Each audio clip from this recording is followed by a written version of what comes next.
Imagine waking up one day and realizing that your entire marriage was a lie. That's exactly how I felt when his wife Linda said she only needed one night with another man. But the story takes a wild turn from there. When his wife paused to look at him, Michael responded, "I understand." Lately, he felt like those words were practically on repeat, and he was sick of saying them. How had he and Linda, his wife, even ended up in this mess? Married for over 22 years, they had two wonderful kids who were both off at college. Their home was a stunning old house Linda had inherited from her grandmother. Together, they'd spent years updating it, adding a pool and a detached garage. Now, the house boasted an open-concept floor plan and a kitchen that looked like it came right out of a magazine. Michael took pride in that place and thought it could hold its own against any home featured on TV. They also owned a cozy beach house down in Hatteras, North Carolina. Michael had inherited that one and had refused to change a thing, preferring to keep it just as he remembered it from his childhood, a place filled with countless cherished family memories. Michael Simon Thompson was now the senior vice president of Central Logistics, finally enjoying the payoff from years of hard work. Linda Anderson Thompson was equally successful, serving as a senior client manager at Richards & Sons, a securities firm where she'd spent the last 2 decades. He used to think they had it all, the perfect home, nearly perfect children, thriving careers, and a happy marriage. But that was before he started saying, "I understand," so often.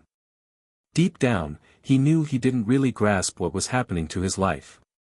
Linda fell silent and stared at him.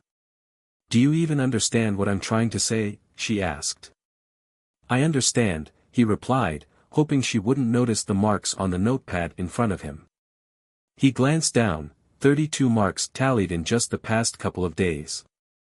He had said, "I understand," to his wife 32 times. This back and forth had to stop.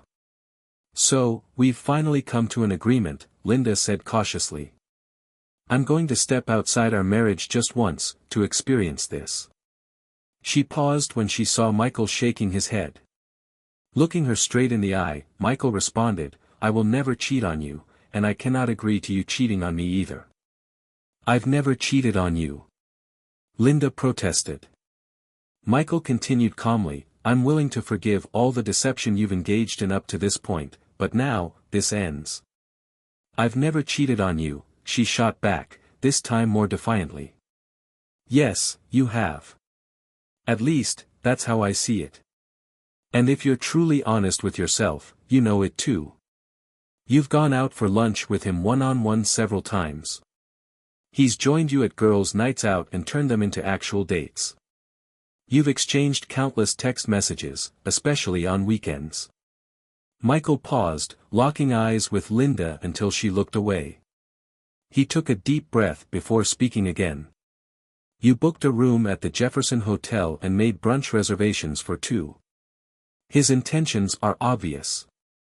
And then, there's that bold new dress stashed in the back of your closet and the Victoria's Secret bag filled with lingerie. I assume those are just for his eyes since you kept them hidden from me. Your intentions are equally clear." Michael paused, waiting for her to say something, anything, but she stayed silent. "So," he pressed on, "I'm going to lay this out as simply as possible. I want us both to be crystal clear on what needs to happen. I'm giving you 2 choices. This Saturday morning, I'm heading to the beach house. I'll stop for breakfast at Virginia's Diner and then continue to the coast. I'd like you to come with me. We can spend the weekend talking through our problems and see if we can salvage our marriage. And it would be a nice gesture if you returned the lingerie you bought for him and picked out something new for us to enjoy together." Michael paused, trying to read Linda's expression. Lately, he found it nearly impossible to gauge her thoughts, a problem that had never been an issue before. "Your other option," he continued, "is to go ahead with what you've got planned for Saturday. Meet Greg Davis at the Jefferson Hotel, have a romantic dinner at the restaurant, dance the night away at the club, and then head back to the hotel to finish your affair." "Look at me," he instructed. Slowly, she lifted her gaze to meet his. "You can stick to your plans. You won't need my permission because the moment I drive off without you on Saturday morning, our marriage is done. Linda stared at him in stunned silence. How on earth did he know about her weekend plans? She opened her mouth to speak, but before she could get a word out, Michael added, "In case you're wondering, I have friends at your office. There are coworkers who actually care about you. And for the record, Greg Davis doesn't have any real friends at all." Linda froze, absorbing what Michael had just revealed. Then, as if on instinct, she switched to the offensive. "I've been a loyal wife and partner for 22 years, she argued. "No," Michael corrected, "you were loyal for 21 years and 10 months. You've been unfaithful since that very first lunch with Greg Davis." "I never cheated on you," she insisted. "You've already been with him," Michael started to say. Linda leaped to her feet, cutting him off. "I have never cheated on you." With a sadness in his voice that took Linda by surprise, Michael went on, "I've seen the betrayal in your eyes. The same eyes that used to lock onto mine when we made love. Now, they close, and your face turns away. How many times were you with him in your mind when we were together?" He laughed bitterly. "We used to fantasize about a threesome, bringing another woman or man into our bed. I guess you've already made that fantasy real. For the last few months, it feels like our bed's been crowded. I'm done talking about this. Do you understand?" Linda felt her plan slipping through her fingers.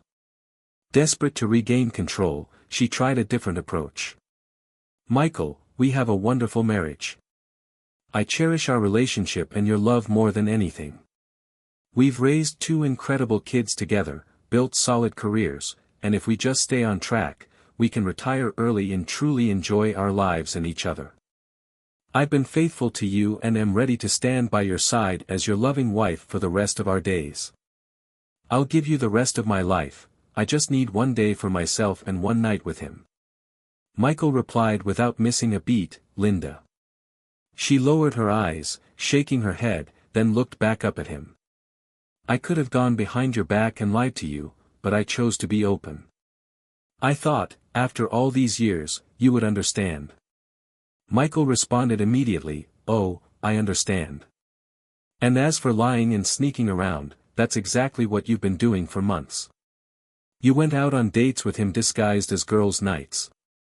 You've had intimate lunches where you let him hold your hands and touch you in ways that should only be reserved for me. Worst of all, you've invited him into our bedroom, replacing me with thoughts of him.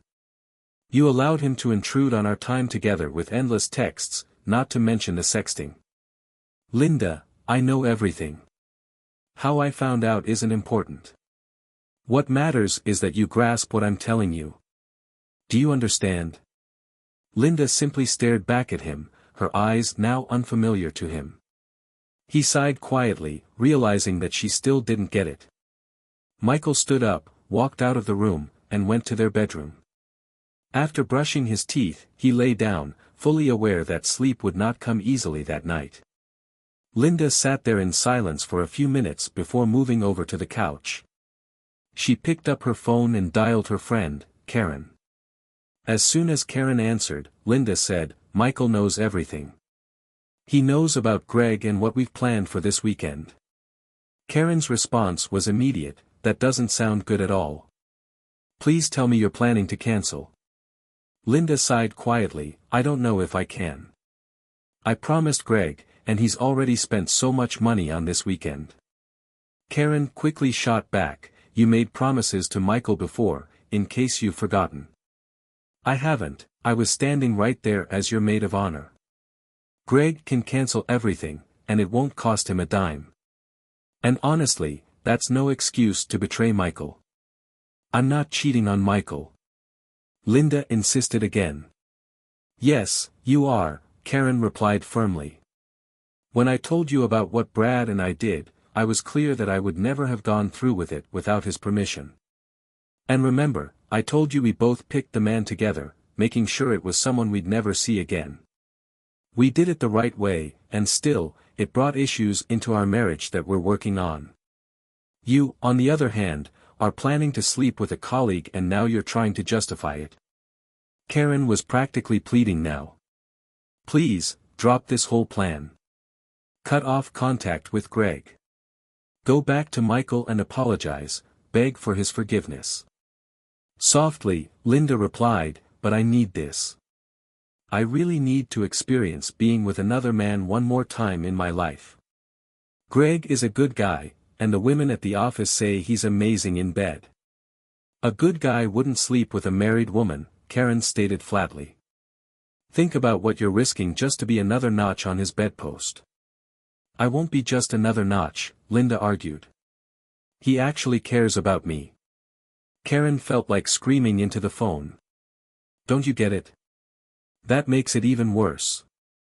I met Greg during our girls' night out. Sure, he's a nice-looking guy, but he's nothing compared to Michael. Can't you see that? I understand, Linda whispered faintly. Please, think long and hard about your decision, Karen urged. This will impact everyone you love for the rest of their lives. Quietly, Linda replied, I thought you, of all people, would understand why I need to do this. Karen tried one last time to reach her friend. Linda, the issue isn't whether I understand or not. It's not about Michael not understanding. It's not about your kids, your parents, or your friends not understanding. The real issue is that you don't understand. She paused and then added, I'm begging you, don't go through with this. Linda answered in a tone filled with resolve, well, Michael knows everything I've done up to this point, and he hasn't put a stop to it. He may not like it, but he'll let me do it. He'll understand how important this is for me. Anyway, I need to get some sleep now. After ending the call, Karen turned to her husband, Brad. She didn't grasp a single thing I said. I'm so sorry I ever shared our experience with her. Brad looked at her and replied, I thought we agreed that was going to stay strictly between us. Karen's expression grew more embarrassed. I needed to talk to someone about the problems we've been facing. I never imagined it would give her any ideas. Brad wrapped his arms around Karen and said, I know, and I'm not mad. I'll admit, I talked to Michael about our issues too. Karen lowered her head, clearly feeling ashamed. You told Michael? I can just picture how he reacted. Did he suggest you kick me to the curb or label me a cheater? I thought you knew Michael better than that, Brad replied. He asked me a series of questions, and as I answered them, it really made me reflect on our situation. When I finished, he said, you two got into this together. You made that decision as a team. It turned out to be a major mistake, but it was a shared choice, and only the two of you can fix it. As long as you both stay committed to working on your relationship together, things will eventually be okay. He helped me see that we were in this together and that we were both trying to mend our problems. That might be the reason we're still married. Tears welled up in Karen's eyes, and she whispered, that might be the reason we're still married, and we might also be the reason he ends up divorced. Brad shook his head and pulled his wife into a tight hug. Don't blame yourself if they end up splitting. Michael's right, if they don't face this together, they don't stand a chance. Meanwhile, Linda slipped into bed, noticing that Michael was still awake. He had his back turned to her, and they both lay on the far edges of the mattress. The physical gap between them was just a couple of feet, but it felt like a chasm of miles. When the alarm went off the next morning, they got up and went through their usual routines in silence, not exchanging a single word. After Linda left for work, Michael took a moment to gather himself. He had taken today and Monday off from his job. Holding the list he'd made in his hands, he moved through each room of the house, photographing every space and item.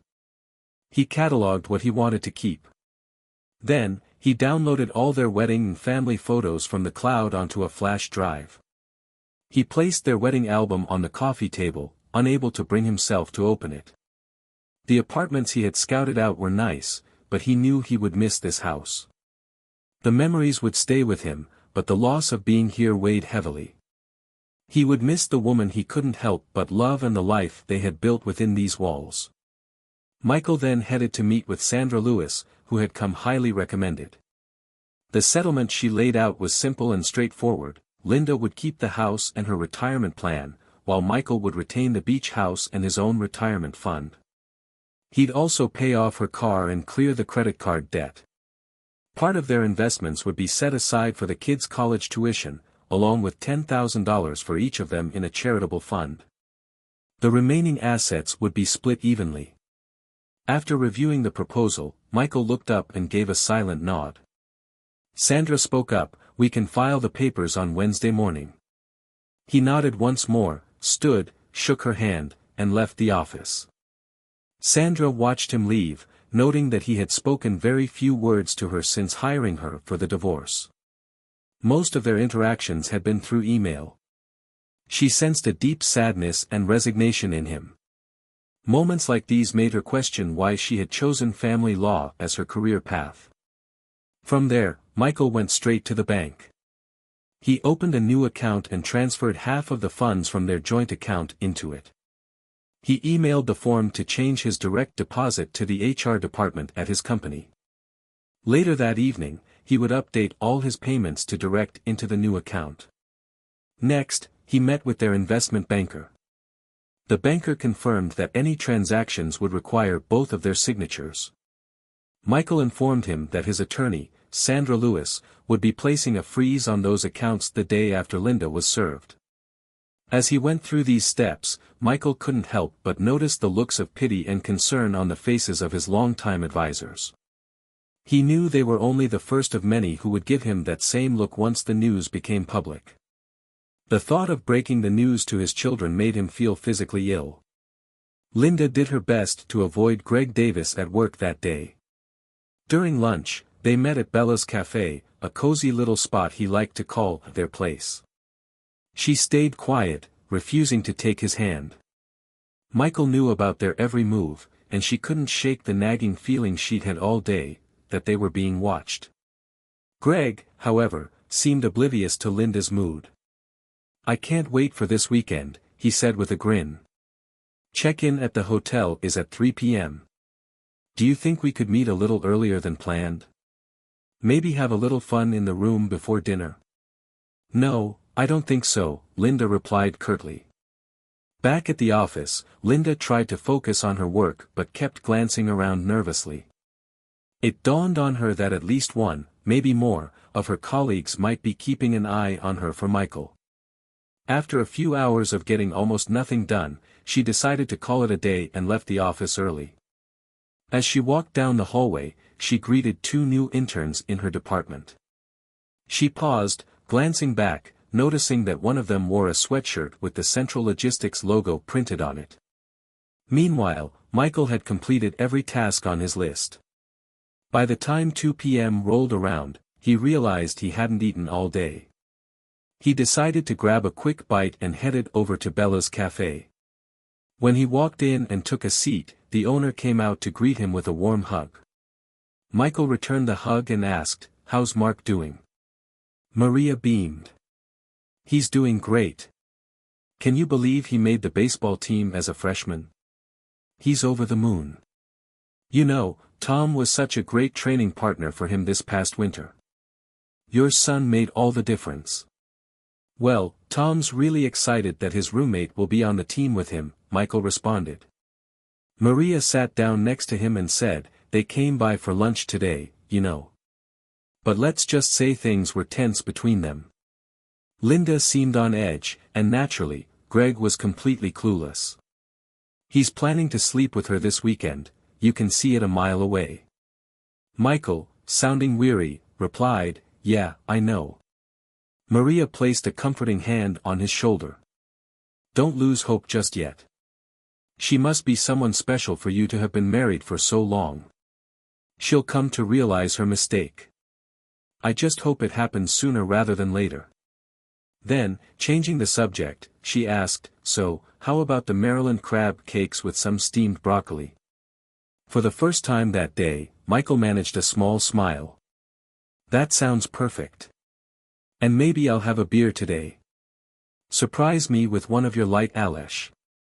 Meanwhile, Linda arrived home earlier than usual and began setting her backup plan into motion. She intended to cook Michael's favorite meal and try to talk to him again. To her, it was crucial that he agreed to this one-time date. If not, then she needed him to at least accept what she was going to do. When the crab cakes were done baking, she went upstairs to change. She wanted to look her best for him.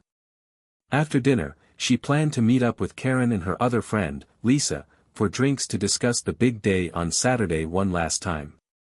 Linda took the dress and the Victoria's Secret bags from her closet, carrying them out to her car and carefully placing them in the trunk. The last thing she wanted was to embarrass either Michael or herself by having him see them lying around the house. Michael arrived home at his usual time and was surprised by the aroma of dinner wafting through the air. Linda walked into the living room and handed him a cold bottle of light beer. "Why don't you take off your jacket and tie and relax?" she suggested. "Dinner will be ready in just a couple of minutes." Michael glanced at the table, noticing the Maryland crab cakes and steamed broccoli she had prepared. It was his favorite meal, and while he was glad to see it, for the first time, he realized he would have preferred to eat at Bella's cafe. At that moment, he wished he were anywhere but home. As they continued eating in silence, Linda decided to make one more attempt to get him to understand why she felt she needed to go through with this. "Michael, I love you, and I really hope you can understand why." Michael cut her off. "I understand. You look really nice today. Do you have plans for later?" "Yes, I'm meeting Karen and Lisa for a few drinks this evening, but I'm trying to tell you that I love you and I'm hoping you'll—" Yes, you're hoping I'll understand," Michael replied coolly. "I really do understand." He put his fork down and pushed away from the table. As he stood up, he said, "I've lost my appetite." Walking out of the room, he added, "You look all dressed up for him. I guess you couldn't wait until tomorrow. When you see Greg Davis tonight, tell him to drop dead for me."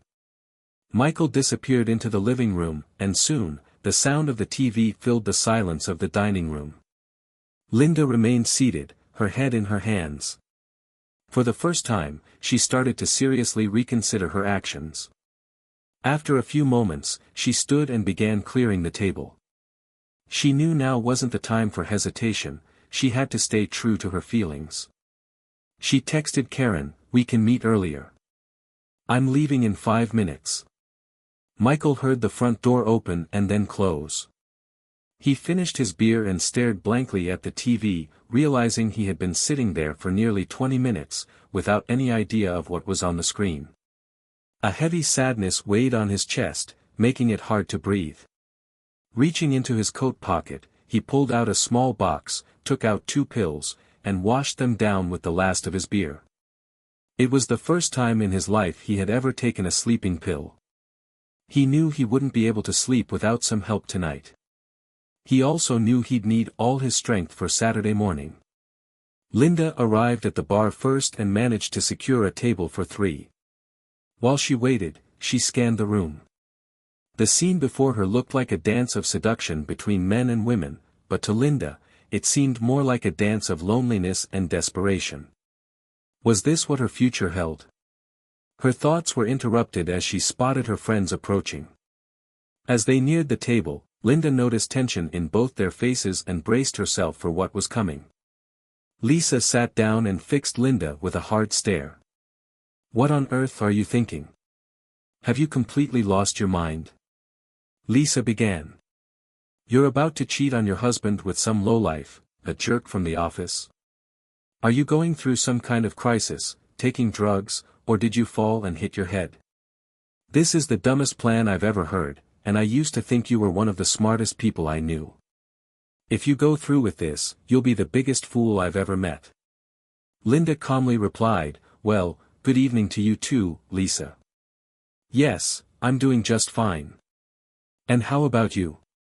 Lisa just stared, eyes burning with anger and hurt. Linda turned to Karen. "Your turn." Karen sighed and shook her head. "You already know how I feel about this so-called adventure. I could say more, but I doubt I can be as polite as Lisa just was. Linda managed a sad smile. You think you can curse better than Lisa? Without a hint of humor, Karen responded, no one can swear quite like Lisa, but she missed a few words: fool, cheater, adulteress, idiot, and maybe even the biggest disappointment. But here's the thing I need to tell you. I believe you're about to make the worst mistake of your life. However, I love you, and will still be here to help you, no matter what you decide to do. Lisa shook her head, muttering, damn, damn, damn. What you're planning is so wrong and so stupid. But I'll be here for you too.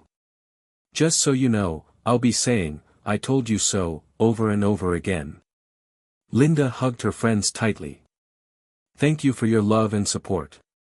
I know you can't back what I'm doing, but it means a lot to know that I can still count on you both. You know me, I never do things halfway. I've made my decision, and now I need to follow it through to its natural conclusion.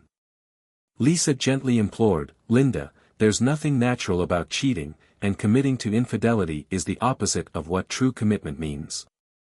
For a few moments, Linda sat quietly, deep in thought. Then, she stood up and said, I need to finish my preparations for tomorrow. I'll bring a bottle of wine. Please, stay and have another drink for me. Linda completed her errands and drove up to the darkened house. She took a moment to collect her thoughts, then sent Karen a long text message.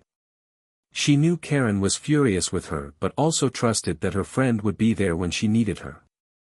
Opening the trunk, Linda realized she couldn't leave her new purchases in the car overnight since they'd be too cold to wear in the morning. She carefully hid them in the closet in the downstairs hallway before slipping into bed next to Michael, trying to force herself to sleep. But sleep evaded Linda that night. By 3 a.m., she gave up and crept downstairs. Spotting the wedding album on the coffee table, she thought, if Michael could look at it, so can I. She flipped through 2 pages before closing the album, tears welling up in her eyes. She just had to make him understand. At 5 a.m., Linda finally abandoned the idea of sleep and headed to the bathroom for a shower. Once out, she put on the lingerie she had bought from Victoria's Secret, then opened the garment bag to don the stunning outfit inside. She grabbed the suitcase she had packed earlier and carried it to the car, placing the Victoria's Secret bag beside it. Heading to the kitchen, she scribbled a quick note to Michael, smirking as she realized she was essentially leaving him a Dear John letter. She placed it on the coffee maker, turned off the kitchen light, and walked to the car, resolved to finish what she had started. Michael woke up and glanced at the clock. It was 6:15 a.m. When he reached out, he realized he was alone in bed. A sinking feeling hit him, maybe she hadn't waited until tonight. Maybe he had pushed her right into Greg Davis's arms. He pictured her lying in Greg's bed, and the image cut him to the core. For the first time, he questioned himself. Should he have allowed her just one night to experience being with another man? She had promised she would belong only to him after that. Had he let his pride and ego destroy the love of his life? As he continued to ponder his situation, Michael realized that if she went to Greg Davis, he could never love her again.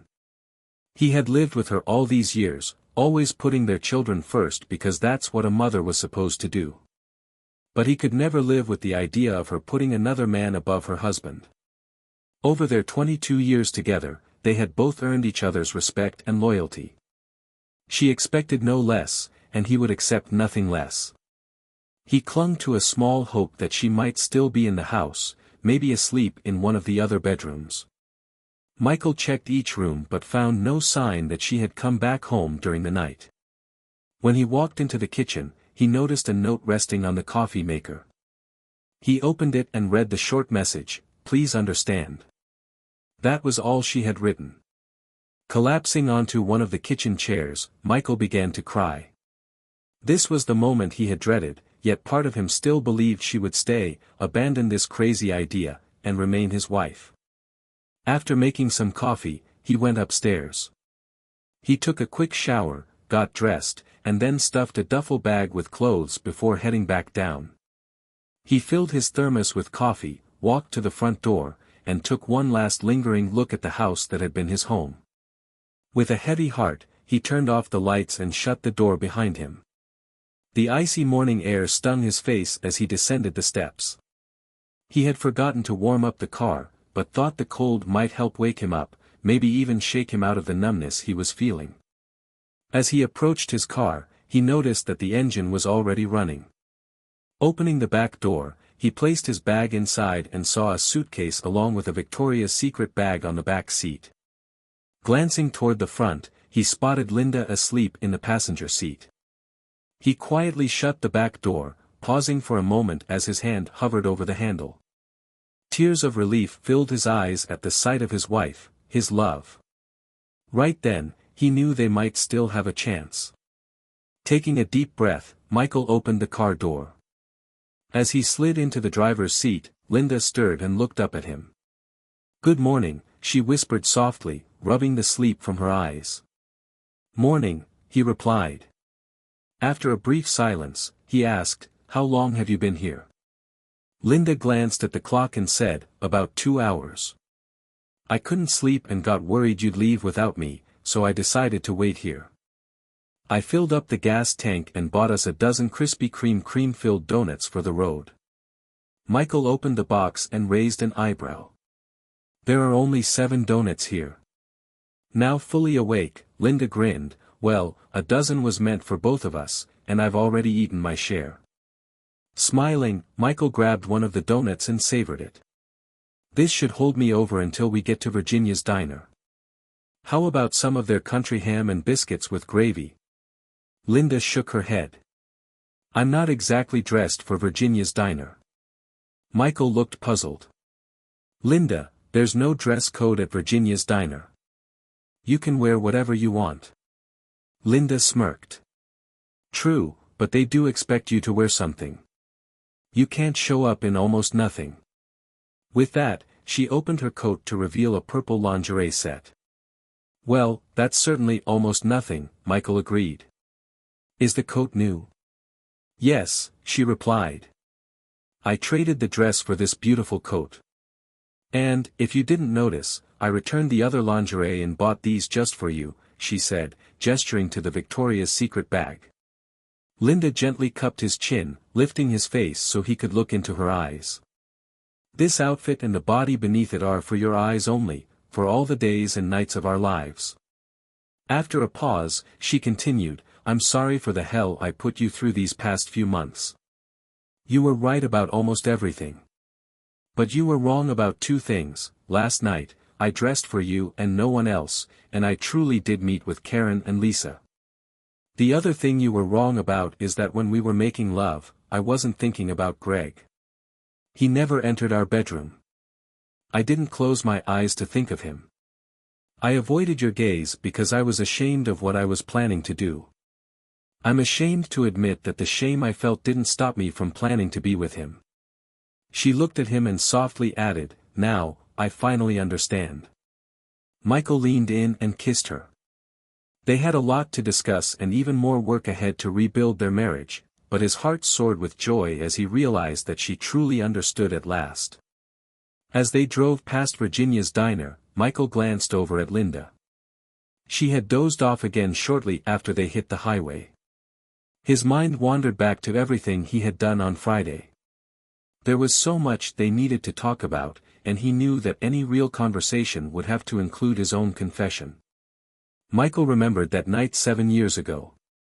He was in San Francisco for a quarterly corporate meeting. At that time, he was the department head, and his venture had brought significant success to the company. Foreign corporations were buying out their American rivals, but Michael saw a unique opportunity. He proposed the acquisition of an Italian firm known for its top-notch engineers but struggling financially. His mentor, the CEO, gave the green light, and it turned out to be a massive win. They gained several teams of seasoned engineers, direct access to the European market, and a solid foothold in the Chinese market. The deal ultimately generated billions of dollars. It became the crowning achievement of the CEO's career and set Michael on the fast track to an accelerated climb up the corporate ladder. Back in Virginia that evening, Linda was at home, and their boys were performing in a school orchestra concert. Meanwhile, Michael decided to celebrate his success with his colleagues, particularly Debbie Maris, a stunning marketing representative from another division.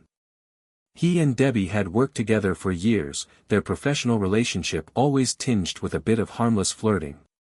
That night, he had just enough to drink to lower his guard but not enough to dull his desire. They danced, closer than any married man should with someone who wasn't his wife. She pressed up against his leg, slipped her panties into his open hand, and they made their way to her room. In the elevator, they kissed and explored each other's bodies.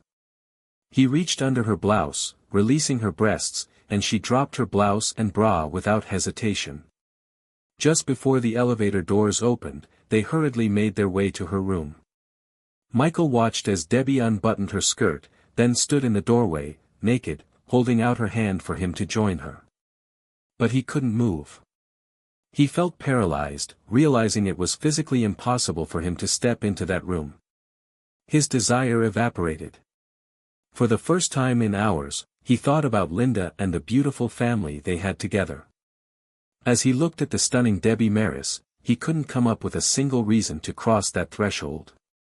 He took 2 steps back and then turned and ran, literally ran, back to the elevator. Once in his room, he took a long shower, trying to wash away every trace of Debbie's scent. It was 1 a.m. in Richmond, but he called Linda anyway. He just needed to hear her voice. After a few rings, she answered, groggy with sleep. Michael reassured her that he was okay and that nothing bad had happened. Then he shared the good news, the success of his venture and his upcoming promotion, which came with a substantial salary increase. He found himself crying as Linda's voice filled with excitement and pride. She told him how she always knew he would succeed and how proud she was of him. She said she loved him more than anything. Through his tears, he realized he had almost shared one of the greatest moments of his life with the wrong woman. Linda's opinion, her happiness, it was all that truly mattered to him. Now, as Michael drove toward the beach, he knew he had to tell her everything. She needed to understand why he truly grasped how she felt.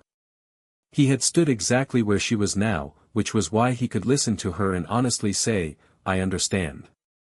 Once Linda was fully back with her family emotionally, Greg Davis no longer held any appeal for either her or Michael. Greg Davis found himself sitting alone in Tom Harris's office at Richards & Sons. Tom was the vice president of human resources, and the moment Greg arrived at work that Monday morning, he was summoned there. He had no idea why he was being called in.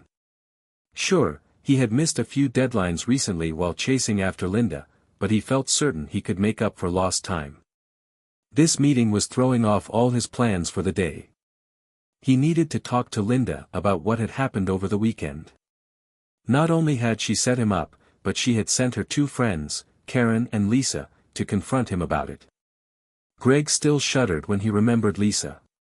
His father had spent 25 years in the Navy, but even he was no match for the way that woman could curse. She had humiliated him right there in the lobby of the Jefferson Hotel. He recalled the hotel security standing by, seemingly too frightened to step in. As he turned back to face Tom's desk, Greg froze when his eyes landed on a family photograph. It showed Tom, his 3 sons, and a smiling woman at his side. In that instant, Greg recognized her, Lisa Harris. Now he understood why he was really here.